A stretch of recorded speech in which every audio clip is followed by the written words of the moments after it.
الحمد لله رب العالمين والصلاة والسلام على سيد الأنبياء والمرسلين وعلى آله وصحبه ومن استنى بسنته إلى يوم الدين. اللهم اجعلنا منهم ومن الذين آمنوا وعملوا الصالحات وتواصوا بالحق وتواصوا بالصبر آمين يا رب العالمين. أما بعد فأعوذ بالله من الشيطان الرجيم ليوفيهم أجورهم ويزيدهم من فضله إنه غفور شكور. رب اشرح لي صدري ويسر لي أمري واحلل عقدة من لساني يفقه قولي. اللهم ثبتنا عند الموت بلا إله إلا الله. اللهم اجعلنا من الذين آمنوا وعملوا الصالحات وتواصوا بالحق وتواصوا بالصبر آمين يا رب العالمين. আজকে ইনশাআল্লাহ আমি আপনাদের সাথে আল কুরআনে বর্ণিত আল্লাহর একটি অনন্য এবং অসাধারণ নাম সম্পর্কে আলোচনা করব। এই নামটি অনন্য কারণ আল্লাহ এই একই নাম তার নিজের জন্য ব্যবহার করেছেন, আবার বিশ্বাসীদেরকেও এমন হতে বলেছেন। আল্লাহ আমাদের সম্পর্কে বলেছেন ওয়াকালিলুম মিন ইবাদিয়াশ শাকুর, এবং আমার বান্দাদের মধ্যে খুবই অল্পই শাকুর। শাকুর অর্থ চরম কৃতজ্ঞ, আর কৃতজ্ঞ হওয়া এবং গুণগ্রাহী হওয়া দুইটা ভিন্ন ভিন্ন জিনিস। কৃতজ্ঞ মানে কেউ যদি আপনার কোনো উপকার করে তাহলে আপনি তাকে থ্যাংক ইউ বা ধন্যবাদ বলেন এবং মনে মনে তার প্রতি কৃতজ্ঞতা অনুভব করেন। গুণগ্রাহী মানে আপনি সব কিছুতে ইতিবাচক দেখেন, সব পরিস্থিতিতেই আপনি ভালো কিছুর সন্ধান পেয়ে থাকেন। আমাদের রাসূলুল্লাহ সাল্লাল্লাহু আলাইহি সাল্লামের জীবনে অন্যতম দুর্বিষহ একটা ঘটনা ছিল ইফকের ঘটনা, যখন মদিনাতে তার পরিবারের বিরুদ্ধে অপমানজনক অপবাদ রটনা করা হয়।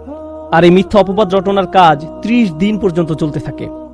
30 দিন পর আল্লাহ নাজিল করেন লা তাহসাবুহু শাররাল লাকুম বাল হুয়া খায়রুল লাকুম, এটাকে তোমাদের জন্য ক্ষতিকর মনে করো না, বরং তা তোমাদের জন্য কল্যাণকর। তো এভাবে আল্লাহ আমাদের মনোভাব পরিবর্তন করেন এবং তিনি চান আমরা যেন শাকুর হই, যার অর্থ চরম গুণগ্রাহী হওয়া, আল্লাহর তারিফ করার জন্য উপায় খোঁজা।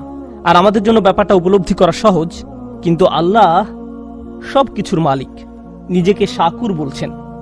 আল্লাহ আযজা ওয়া জাল্লা বলছেন ইন তুকরিদুল্লাহ কারদান হাসানা ইউদাইফু লাকুম ওয়া ইয়াগফির লাকুম আল্লাহু শাকুরুন হালিম।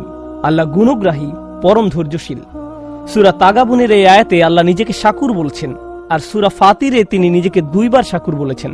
আমরা আল্লাহ আযজা ওয়া জাল্লার জন্য শাকুরের অর্থ হিসেবে গুণগ্রাহী শব্দটি ব্যবহার করে থাকি। আল্লাহ তার নিজের সম্পর্কে বলছেন তিনি চরম গুণগ্রাহী। তাই আমি আপনাদের সবার জন্য বিষয়টি সহজ করে তুলে ধরার চেষ্টা করব, যেন আমরা এখান থেকে শিক্ষা গ্রহণ করতে পারি এবং বুঝতে পারি আল্লাহ কেন আমাদের জন্য এমন একটি শব্দ ব্যবহার করলেন। আমাদের কোনো কিছুই আল্লাহর প্রয়োজন নেই,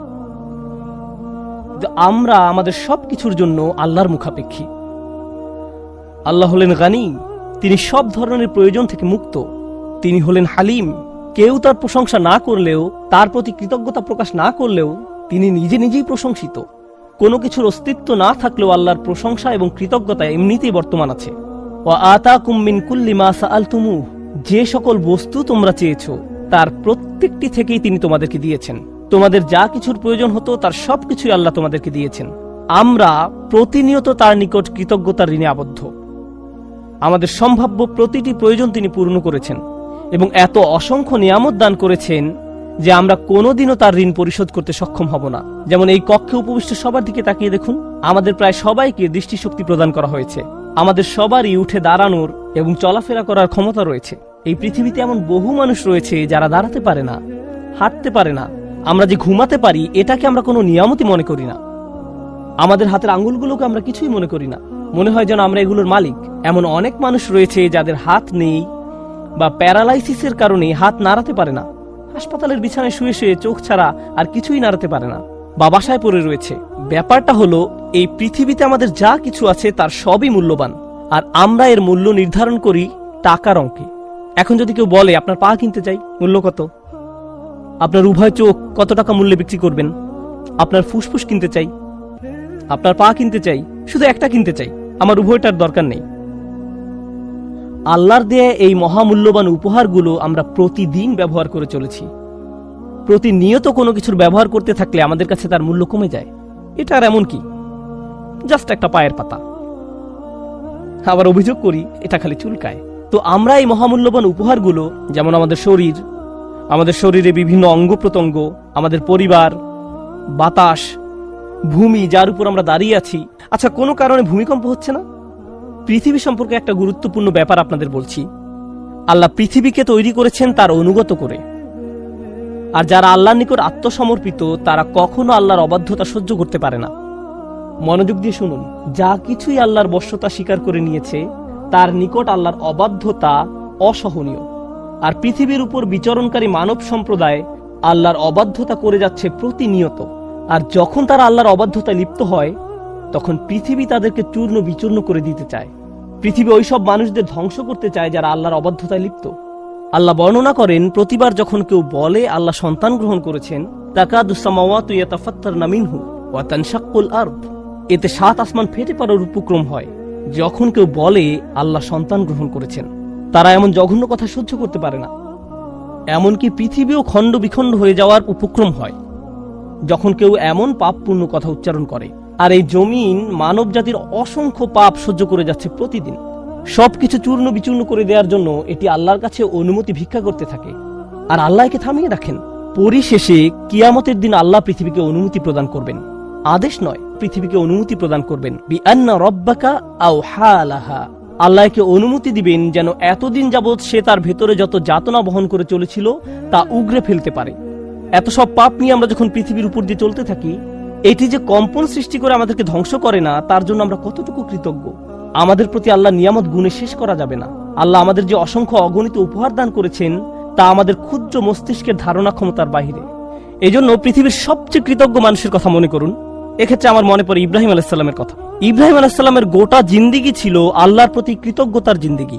জানেন আল্লাহ কিভাবে তার সমগ্র জীবনকে বর্ণনা করেছেন? তিনি বলেন, শাকির আল্লি আনউমিহি, তিনি শুধু অল্প কিছু অনুগ্রহের জন্য আল্লাহর কৃতজ্ঞতা দেখাতে পেরেছিলেন। আনউম ব্যবহার করা হয় অল্প কিছু অনুগ্রহের জন্য, আর নিয়াম শব্দটি ব্যবহার করা হয় অনেক বেশি নিয়ামতের জন্য।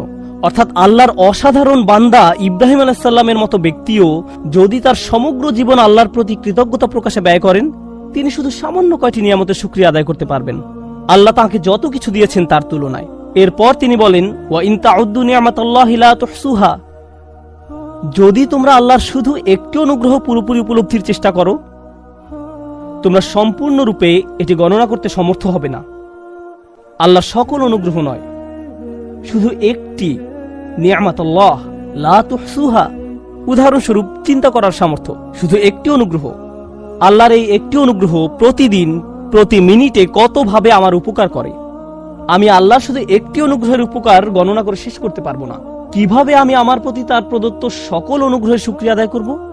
আমাদের প্রতি আল্লাহর যহেরা বা প্রকাশ্য অনুগ্রহ যেমন আছে, তেমনি আছে বাতিনাহ বা গোপন অনুগ্রহ। তিনি বলেন, ওয়াসবাগা আলাইকুম নি'মাহু যাহিরাতান ওয়া বাতিনা, এবং তোমাদের প্রতি প্রকাশ্য ও অপ্রকাশ্য নিয়ামতসমূহ পরিপূর্ণ করে দিয়েছেন। কতজন মানুষ উপলব্ধি করে যখন তারা রাস্তায় গাড়ি নিয়ে বের হয়, ইউরসিলা আলাইকুম হাফাজা, তখন আল্লাহ গাড়ির সামনে এবং পেছনে প্রতিরক্ষক ফেরেশতা পাঠিয়ে এর নিরাপত্তার ব্যবস্থা করেন যেন আপনি নিরাপদে বাসায় পৌঁছতে পারেন। আপনার গাড়ি যে রাস্তা থেকে ছিটকে পড়েনি সেটা ব্রেক ভালো কাজ করার কারণে নয়, আপনার গাড়ি রাস্তায় টিকে আছে কারণ আল্লাহর গার্ডিয়ান ফেরেশতা পাঠিয়ে এর সুরক্ষার ব্যবস্থা করেছেন। কতজন মানুষ এটা উপলব্ধি করে? তাই আমাদের প্রতি আল্লাহর অনুগ্রহ এত অসংখ্য অগণিত পরিমাণ যে আমরা যদি প্রতি নিঃশ্বাসে শুকরিয়া আদায় করি তবু সামান্য কিছু নিয়ামতের জন্য কৃতজ্ঞতা আদায় করতেও সমর্থ হব না। এজন্যই আল্লাহ মানবজাতি সম্পর্কে বলেছেন, মা কাদারুল্লাহ হাক্কা কদরিহি, তারা আল্লাহকে যথাযথ মর্যাদা দিতে পারেনি। তারা পারেনি। যেভাবে আল্লাহর গুণ গাওয়া উচিত ছিল মানুষ সেভাবে তার গুণগান করতে পারেনি। এটা এক ব্যাপার। এখন এখানে একটু থেমে চলুন, মানবজাতি সম্পর্কে একটু কথা বলি। যখন আপনার ছোট ভাইকে সাহায্য করার জন্য প্রাণপণ চেষ্টা করেন, সে একদিন ফোন করে বলল, ভাই আমার একটু সাহায্য দরকার, আপনি কি অফিস থেকে একটু আসতে পারবেন? আমি তো একটা মিটিং এ আছি, কিন্তু আমার আপনার সাহায্যের খুবই দরকার, এখন কি আসতে পারবেন? তারপর আপনি মিটিং ক্যান্সেল করে ট্রাফিক জ্যাম অতিক্রম করে ছুটে গেলেন এবং তার কাজে তাকে সাহায্য করলেন। আর এটা বড় কোনো ব্যাপার ছিল না, তাই ছোট একটা কাজের জন্য গুরুত্বপূর্ণ মিটিং বাদ দিয়ে আসায় আপনি কিছুটা বিরক্ত। সিরিয়াসলি, তুমি এই সামান্য কাজের জন্য আমাকে এভাবে ডেকেছো? কিন্তু এরকম একবার নয়, সে বারবার আপনার সাহায্যের জন্য আপনাকে আহ্বান করে। এরপর এক সময় আপনি আর তার কোনো ফোন কল রিসিভ করেন না। ও আবার সে ফোন দিয়েছে, তখন টেক্সট মেসেজ পাঠান, আমি এখন ব্যস্ত, কল এলে কেটে দিব না, তাহলে সে বুঝে যাবে। এর চেয়ে বরং রিং হতে থাকুক। মানুষ এভাবে বারবার বারবার সাহায্য চাইলে আমরা বিরক্ত হয়ে পড়ি। তদুপরি উপকার করলেও তাদের মনে থাকে না, তারা এমনকি ধন্যবাদও দেয় না। তাদের কাছে এই উপকারের কোনো মূল্য থাকে না। তারা মুখ ঘুরিয়ে বলে, তুমি আমার জন্য কি করেছো? মানুষ এমনটা করে কিনা? আপনি তাদের জন্য সব করলেও তারা অকৃতজ্ঞের মতো অস্বীকার করে। তুমি আমার জন্য এমন আর কি করেছো? এমন কথা শোনার পর আপনি মনে মনে প্রতিজ্ঞা করেন, আমি জীবনে কোনোদিন আর তোমার কোনো উপকার করব না। তুমি বলছো আমি কোনোদিন তোমার জন্য কিছু করিনি? তোমার মতো ব্যক্তি এই কথা বলছে। এরপর আপনার তাকে স্মরণ করিয়ে দিতে হয় যে তার জন্য কি কি করেছেন। এতে হয়তো সে বলবে, ও তুমি এখন খোঁটা দিচ্ছ, লোকজনকে দেখাচ্ছ যে তুমি কেমন উপকারী লোক। একজন বিশ্বাসী হিসেবে এমনিতে আমাদের কাউকে উপকারের কথা মনে করিয়ে দেওয়া উচিত নয়। লা তুবতিলু সাদাকাতিকুম বিল মান্নি ওয়াল আযা। তোমরা অনুগ্রহের কথা প্রকাশ করে এবং কষ্ট দিয়ে নিজেদের দান খয়রাতকে বরবাদ করো না। এখন একবার ভেবে দেখুন, আল্লাহ আমাদের জন্য কত কিছু করেন প্রতিদিন, আর আমরা কত অল্প ধন্যবাদ দেই তাকে। আমরা কত সামান্য কৃতজ্ঞতা দেখাই। তারপর আমাদের যখন আবারও কিছু দরকার হয়, প্রয়োজনটা আমরা এমনকি মুখ ফুটে চাইও না। আমার ফুসফুসের প্রতি নিঃশ্বাসে বাতাসের দরকার হয়, এমনকি আমি যখন আল্লাহর অবাধ্যতা করছি তখনও বাতাসের দরকার হয়, ঠিক কিনা? আমি আল্লাহকে ভুলে যাওয়া সত্ত্বেও তিনি আমাকে ভুলে যান না। তিনি আমার প্রয়োজন পূরণ করেন। আমার ফুসফুস তার কাছে চায়, আমার হার্ট আরেকটা পাম্পের জন্য তার কাছে চায়, আমার চোখ আর্দ্র থাকার জন্য তার কাছে চায় যেন সে দেখতে পারে। এমনকি যখন আমি চাওয়ার প্রয়োজন বোধ করি না তখনও তিনি আমাকে দিয়ে যাচ্ছেন। আল্লাহর এত সব অনুগ্রহের শুকরিয়া আদায় করা আমার পক্ষে কখনোই সম্ভব নয়। চলুন এখন আমরা শাকুর নামের অর্থ বোঝার চেষ্টা করি। আল্লাহর প্রতি কৃতজ্ঞতা প্রকাশে আপনি সামান্য যা কিছুই করেন, কারণ আমরা যাই করি না কেন তা সব সময় সামান্যই হবে। আল্লাহ বলছেন তিনি আপনার এই সামান্য চেষ্টাকে দারুণ কদর করেন।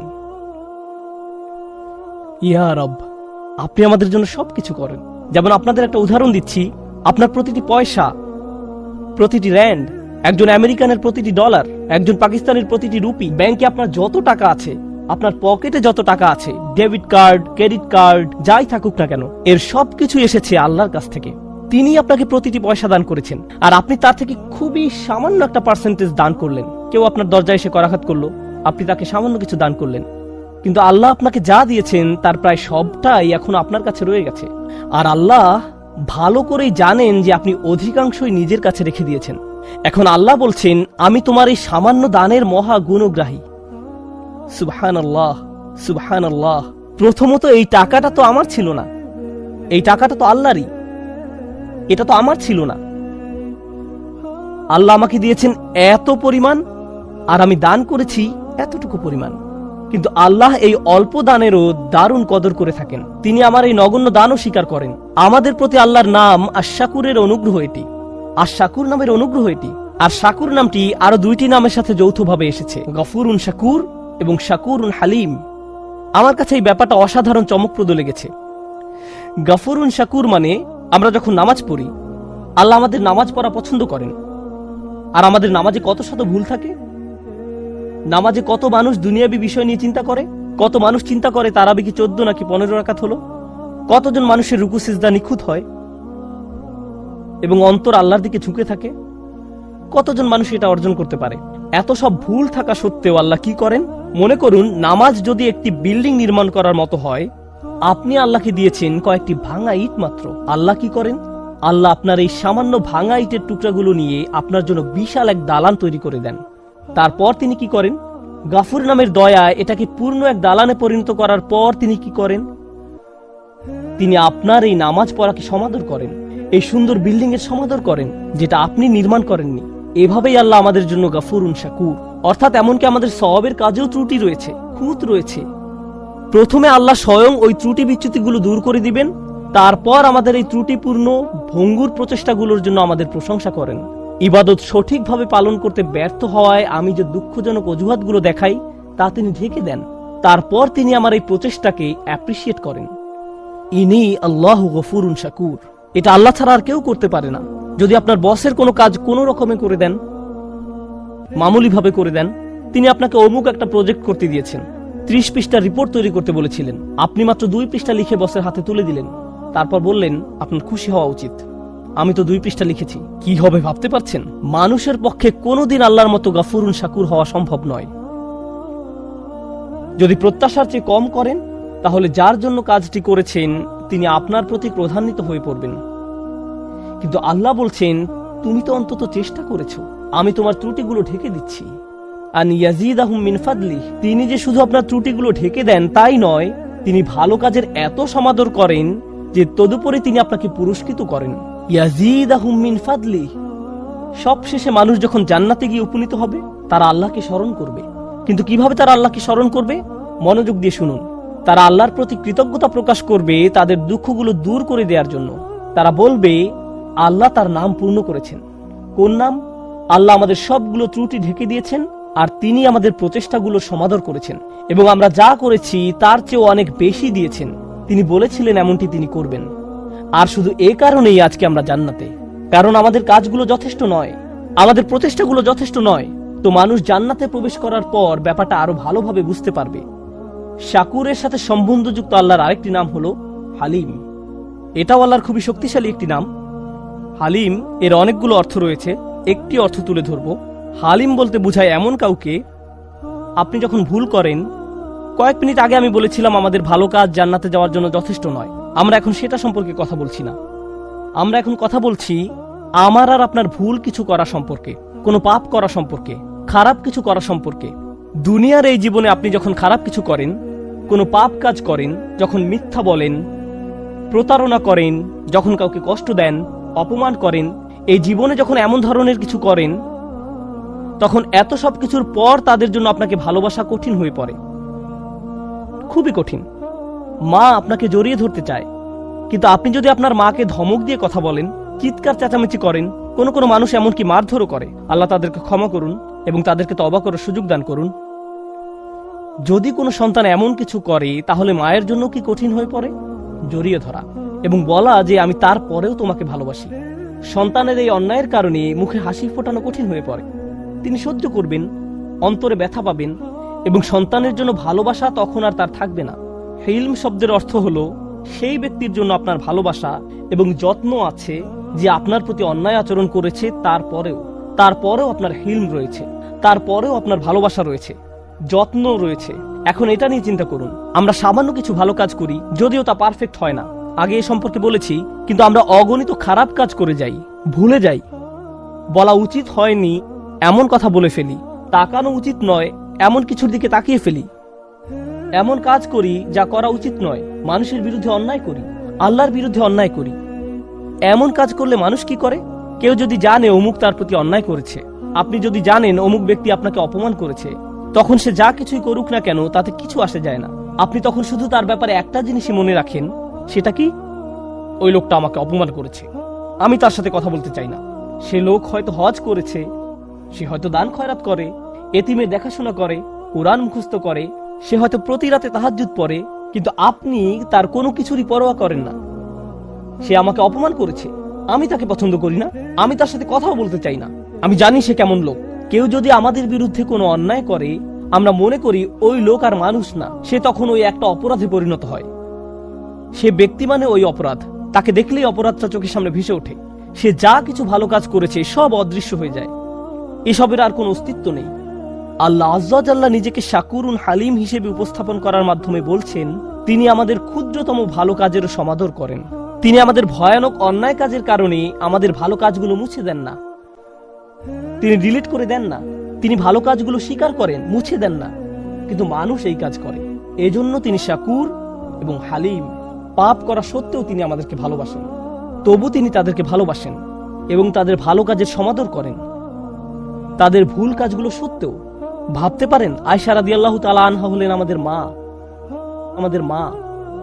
রাসূলুল্লাহ সাল্লাল্লাহু আলাইহি সাল্লামের সময়কালে কিছু মুসলিম রাদিয়াল্লাহু আনহুম তার সম্পর্কে এমন কিছু কথা বলে ফেলেন যা বলা উচিত ছিল না।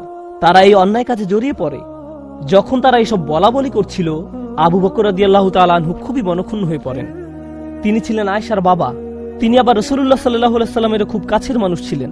কেউ যদি আপনার মেয়ের বিরুদ্ধে কিছু বলে, তখন আপনার কেমন লাগবে? কিভাবে এমন কথা সহ্য করবেন? আর আল্লাহ আজ্জা ওয়া জাল্লা এমন মানুষদের বর্ণনা দিচ্ছেন যারা হযরত আয়েশা রাদিয়াল্লাহু তাআলা আনহা সম্পর্কে বাজে কথা বলেছিল। তোমার উচিত তাদেরকে ক্ষমা করে দেয়া। তাদের একজন মক্কা থেকে এসেছিলেন, এই ঘটনা মদিনায় ঘটে, কিন্তু তিনি কোথা থেকে এসেছিলেন? মক্কা। তিনি আবার বদর যুদ্ধে অংশগ্রহণ করেছিলেন। আল্লাহ হলেন হালিম। তিনি তাদের ভুলগুলোর আলোকে তাদের সম্পর্কে কথা বলার পরিবর্তে তাদের ভালো কাজগুলোর আলোকে তাদের সম্পর্কে কথা বলেন। আল্লাহ তাদের ভুল কাজের কারণে তাদের ভালো কাজগুলো নির্মূল করে দেননি। তিনি আবু বকর রাদিয়াল্লাহু তাআলা আনহুকে উৎসাহিত করেন এই বলে, আলা তুহিব্বুনা ইয়াগফিরাল্লাহু লাকুম, তোমরা কি কামনা করো না যে আল্লাহ তোমাদেরকে ক্ষমা করেন? তিনি তাকে ক্ষমা করে দেওয়ার জন্য উৎসাহ প্রদান করেন। সুবহানাল্লাহ। এটা হলো মানুষের জন্য আল্লাহর হিলম, মানুষের জন্য আল্লাহর হিলম। আমাদের হিলমের অভাব রয়েছে, কিন্তু আল্লাহর কাছ থেকে আমাদের নিজেদের জন্য আমাদের এটা দরকার। ভাবতে পারেন, আমরা অন্যদের সাথে যেমন আচরণ করি, আল্লাহ যদি আমাদের সাথে তেমন আচরণ করতেন। কেউ খারাপ কিছু করলে আমরা তার অন্য কোনো ভালো কাজের মূল্য প্রদান করি না। শেষ যে ব্যাপারটি নিয়ে আমি কথা বলতে চাই তা হলো আল্লাহ কোনো কাজের মূল্য দেওয়ার ক্ষেত্রে কতটা সূক্ষ্মতম। ওয়ালা ইয়াতাউনা মাউতিআন, আল্লাহ বলেন একজন বিশ্বাসী যখন ভালো কাজ করে তার প্রতিটি পদক্ষেপের বিনিময়ে তার জন্য সওয়াব লেখা হয়। আমরা এখানে নামাজ পড়তে এসেছি, আমরা আল্লাহর কাছে দোয়া করি তিনি যেন আমাদের নামাজের জন্য আমাদের পুরস্কৃত করেন, কিন্তু আমরা জানি না যে নামাজে আসার জন্য আমরা যখন গাড়ির ইঞ্জিন স্টার্ট নিচ্ছিলাম আল্লাহ আমাদের জন্য সওয়াব লিখছিলেন। আমরা যখন গাড়ি চালাচ্ছিলাম তখনও তিনি সওয়াব লিখছিলেন। চাকার প্রতিটি ঘূর্ণায়নের বিনিময়ে আল্লাহ সওয়াব লিখছিলেন। ডিজেল এবং গ্যাসোলিন কেনার জন্য আমরা যত টাকা খরচ করেছি তার জন্য আল্লাহ সওয়াব লিখছিলেন। মসজিদে আসার সময় যখন উজু করার জন্য যাচ্ছিলাম প্রতিটি পদক্ষেপের জন্য আল্লাহ সওয়াব লিখছিলেন। কিয়ামতের দিন মানুষ শুধু মন্দ কাজ দেখে তাজ্জব হবে না, মানুষ অবাক হয়ে যাবে, ইয়া আল্লাহ, এই সামান্য ভালো কাজটাও আপনি আমার জন্য লিপিবদ্ধ করেছেন। এই হলেন আল্লাহ শাকুরুন হালিম। আল্লাহ আমাকে আপনাকে কি কি দেওয়ার জন্য প্রস্তুত আছেন। সুবহানাল্লাহ, শুধু এই ভাবনাই আমাদের অবাক করে দেয়। আল্লাহ আজ্জা ওয়া জাল্লা আমাদেরকে তার প্রতি কৃতজ্ঞ করে তুলুন, যেন আমরা তার প্রতি শুকরিয়া আদায় করতে পারি। আল্লাহ আমাদের কাছে সামান্য যা কিছু চেয়েছেন তা যেন দিতে পারি। তিনি আমাদের কাছ থেকে বেশি কিছু চান না, তিনি আমাদের নিকটে বেশি আশা করেন না। আমরা সামান্য একটুও যদি তাকে প্রদান করি আল্লাহ তা বহু গুণে বহু গুণে বহু গুণে বৃদ্ধি করে দেন। দোয়া করে আল্লাহ যেন আমাদের সকল ভালো কাজের সওয়াব বহু গুণে বৃদ্ধি করে দেন এবং তার অনুগ্রহে আমাদেরকে তার জান্নাতে প্রবেশ করতে দেন। বারাকাল্লাহু লি ওয়া লাকুম। আসসালামু আলাইকুম ওয়া রাহমাতুল্লাহি ওয়া বারাকাতুহু।